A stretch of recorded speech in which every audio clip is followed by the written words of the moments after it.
네, 제9회 국무회의를 시작하겠습니다.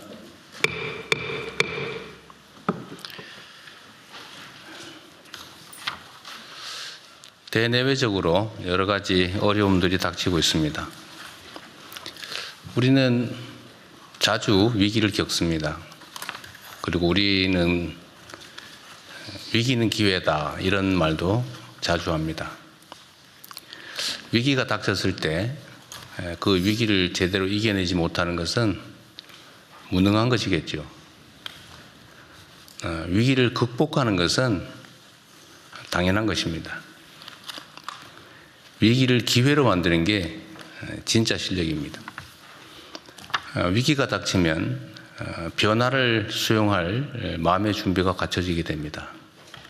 소위 말하는 기득권도 저항하기가 쉽지 않게 되죠. 그래서 이 위기 상황을 기회 요인으로 바꾸는 거, 이게 정말 우리가 해야 될 일입니다. 현상이라고 하는 건 매우 복합적이어서 그 안에 위기적 요인, 나쁜 요인과 또 기회적 요인이 뒤섞여 있는데, 기회적 요인, 좋은 측면이 많은 것을 보통 우리는 기회라고 말하고, 나쁜 측면이 많은 걸 위기라고 말하죠. 국면이라고 하는 것은 우리가 어쩔 수 없는 외부 요인, 그리고 어쩌면 자연재해 비슷한 것일지도 모릅니다. 근데 이 중에 나쁜 요인을 최소화하고 좋은 측면을 최대한 키우면 위기 상황이 기회 상황이 되기도 하는 겁니다. 우리는 권한이라고 하는 걸 가지고 있기 때문에 있는 상황을 잘 정리하고 그 중에서도 위협 요소, 또 나쁜 요소들을 최소화하고 또 좋은 요소들을 극대화할 그런 힘이 있습니다. 이 힘을 잘 활용해서 현재 상황을 잘 정리하면 더 좋은 상황을 얼마든지 만들어낼 수 있습니다. 그게 저는 진정한 실력이라고 생각합니다. 우리는 이제 예를 들면 무슨 시험을 볼 때 시험 문제가 어려워지면 낙담을 하고 시험 문제가 쉬워지면 좋아하는 경향이 있죠. 그런데 자세히 제3자적 관점에서 보면 시험이 어려워도 모두가 똑같이 어려운 거지 나만 어려운 건 아니죠. 시험이 쉬우면 다른 사람도 마찬가지로 쉽습니다. 결국은 평소에 얼마나 준비했느냐에 따라서 결과가 결론 나는 거죠. 갑자기 시험이 쉬워져서 내가 좋아지는 거 아닙니다. 지금의 국제 상황도 모든 국가들이 겪고 있습니다. 또 우리 뜻대로 그 상황을 피할 수도 없습니다. 그러면 결국은 피할 수 없으면 즐겨라, 이런 말이 있는 것처럼 현재 상황을 냉철하게 잘 분석하고 수용하고 그 속에서 기회 요인을 극대화하면 오히려 우리가 더 나은 상황으로 나아갈 수 있다. 상대적인 것이라고 생각합니다. 그래서 우리 국무위원 여러분들의 역할이 그 어느 때보다도 중요합니다. 과거 어느 때보다도 더 절박하게 또 충실하게 최선을 다하면 지금의 상황을 더 나은 상황으로 만들 수 있다라는 게 저의 생각입니다. 아주 잘하고들 계신데 앞으로도 계속 최선을 다해 주기를 부탁드립니다. 중동 지역의 긴장이 심화되면서 에너지 수급, 해운 물류, 금융시장 등 세계 경제 전반으로 불확실성이 빠르게 확대되고 있습니다. 지금은 이러한 외부 충격이 민생과 경제산업에 미칠 영향을 최소화하는 데 모든 국가적인 역량을 총동원해야 되겠습니다. 가장 시급한 과제는 물가 안정입니다. 최근 유류비의 가파른 상승으로 화물 운송, 택배, 배달, 하우스 농가처럼 국민 실생활과 직결된 분야의 어려움이 가중되고 있습니다. 정부는 민생 현장에 이 같은 부담을 실질적으로 덜기 위한 정책을 적극적으로 발굴해서 신속하게 집행해 주시기 바랍니다.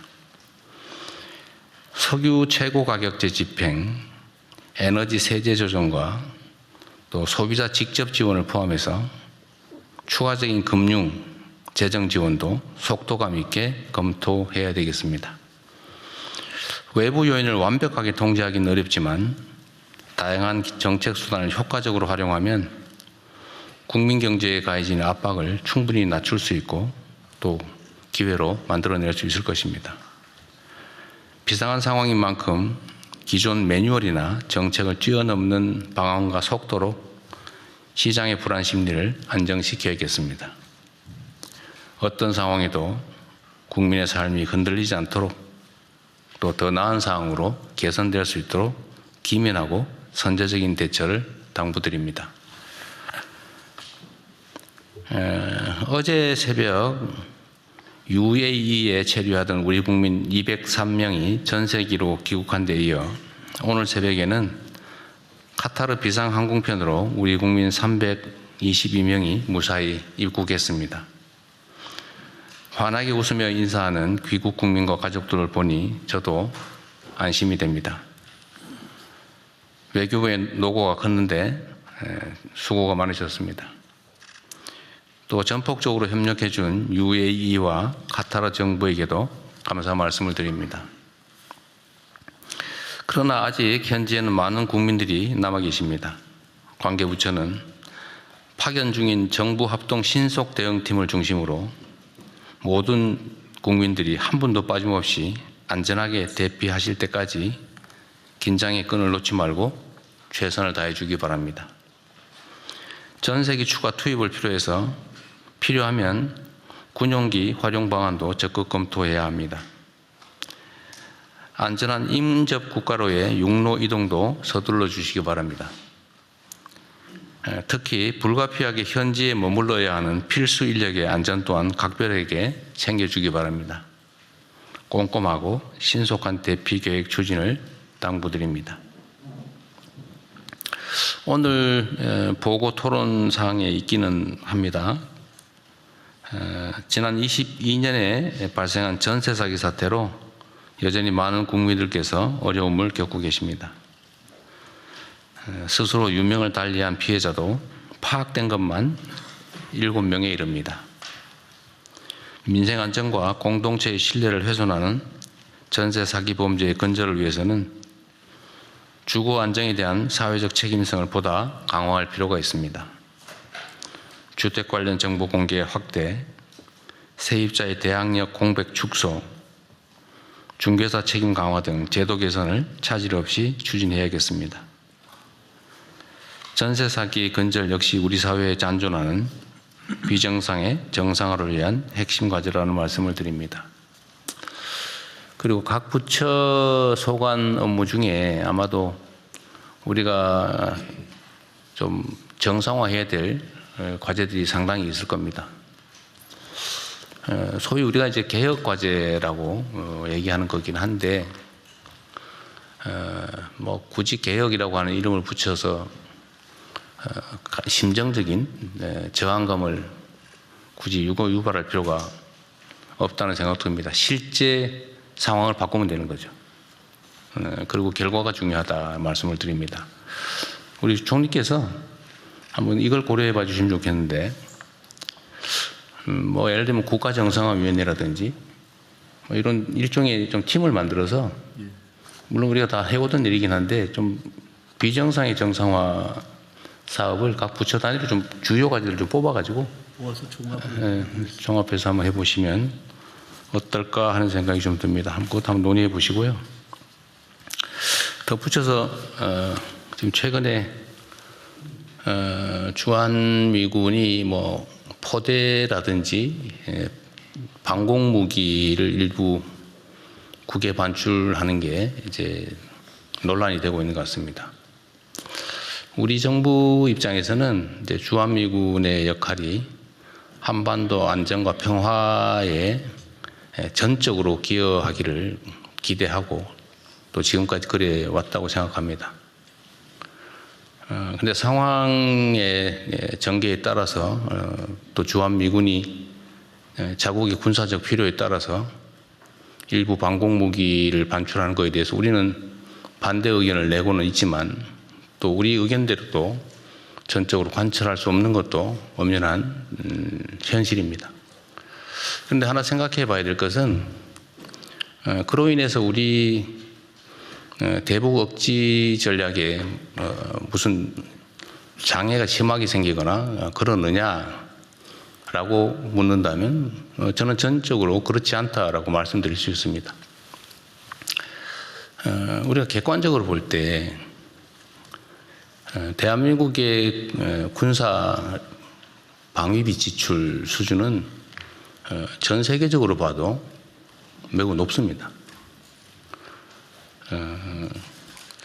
그리고 우리의 국방비 지출 수준, 총액 수준이 연간 국방비 지출 수준이 공식적으로 보면 북한의 1년 국민 총생산의 1.4배에 이른다는 통계도 있습니다.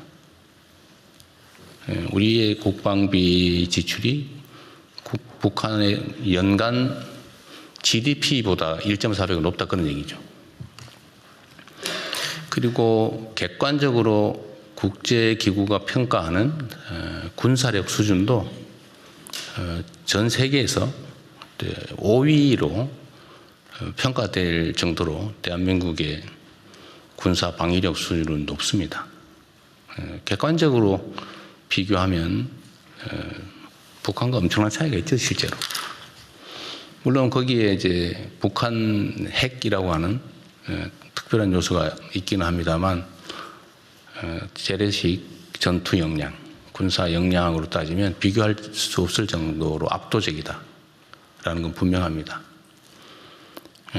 사실은 국가 방위는 국가 단위로 스스로 책임져야 되는 거죠. 어딘가에 의존하면 그 의존이 무너질 경우가 있죠. 그럴 경우 어떻게 할 겁니까? 우리는 언제나 최악을 대비해야죠. 국방비 또는 군사비 지출도 사실 마찬가지입니다. 당장의 전쟁이 벌어지기 때문이 아니라 혹여라도 있을 만약의 사태를 대비하는 것이죠. 그런데 혹여라도 있을 외부적 지원이 없을 경우에 그럼 어떡할 거냐를 언제나 생각해야 됩니다. 가능성이 매우 낮은 우리가 전쟁에 일상적으로 대비해야 되는 것처럼 국제 질서의 영향에 따라서 외부의 지원이 없어질 경우 우리의 뜻과 다르게 우리의 의지와 다르게 그럴 경우는 얼마든지 발생할 수 있죠. 그럴 경우에도 우리는 자체적으로 방해할 수 있는 소위 자주 국방 역량을 충실히 갖춰야 되고 저는 우리의 국방비 부담 수준이나 또 대한민국의 방위산업의 발전 정도 또 국제적 군사력 순위나 뭐 이런 객관적인 그 상황 거기다가 우리 국군 장병들의 높은 사기 그리고 책임감 이런 것들을 고려하면 국가 방위 자체에 대해서 우려할 상황은 전혀 아니다. 또 그렇게 만들어야 된다 이렇게 생각합니다. 전혀 우려하지 않으셔도 된다 이 말씀을 한번 드립니다. 이상입니다.